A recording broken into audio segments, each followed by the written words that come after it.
Hello বন্ধুরা, তোমরা সবাই কেমন আছো? আশা করি তোমরা সবাই খুব খুব খুব ভালো আছো। আমিও খুব ভালো আছি। আমার আর একটা নতুন ব্লগে তোমাদের সবাইকে জানাই অনেক অনেক স্বাগত। দিনটা ছিল হচ্ছে ধনতেরাসের দিন। আর আমাদের বাড়ির পেছনে তো মা কালীর মন্দির আছে, তোমরা জানোই, আখিরাতে। তো সেখানে তো পুজো হবেই, কালী পুজোতে। তো এই যে দেখো, মা এখানে রেডি হচ্ছে, আস্তে আস্তে নিজের সাজে সেজে উঠছে। তো সেদিনকে চলে গেছিলাম হচ্ছে বাজারে, কারণ বাড়িতে তো একটা অঘটন ঘটেছে জানোই। তো সেই কারণের জন্য না কোনো রকম কোনো প্রদীপ কিচ্ছু কেনা হয়নি। আর আমার মাও যেহেতু আমাদের কাছেই ছিল, তো মায়েরও কোনো প্রদীপ কিছু কেনা হয়নি। তো তাই ভাবলাম যে চলো একটু বাজারে যাই, সেখান থেকে গিয়ে প্রদীপ যা আছে সেগুলো সমস্ত কিছু কিনে নিয়ে আসি।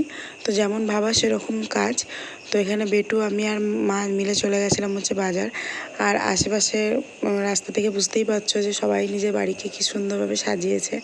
আমাদের বাড়িটাও সাজানো হয়েছে, বাট মনটা একটু খারাপ, যেহেতু এখনও পর্যন্ত শাশুড়ি মা বাড়িতে আসেনি। চলে এলে পরে মনটা আরও বেশি ভালো হয়ে যাবে। তো যাই হোক, তারপরে চলে গেছিলাম হচ্ছে প্রদীপের দোকানে। দেখতে পাচ্ছ কত ধরনের মোমবাতি এসেছে, কত রকমের প্রদীপ।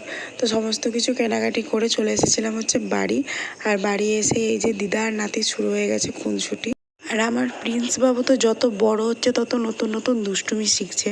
তো যাই হোক, চলো আজকের মতন টাটা, দেখা হচ্ছে নেক্সট ব্লগে। যদি তোমরা ফেসবুক থেকে ভিডিওটা দেখে থাকো তাহলে অবশ্যই আমার প্রোফাইলটাকে ফলো করে দিও আগে আরও নতুন ভিডিও দেখার জন্য। আর ইউটিউব থেকে দেখে থাকলে অবশ্যই কিন্তু চ্যানেলটাকে সাবস্ক্রাইব করে দিও। তো চলো আজকের মতন টাটা।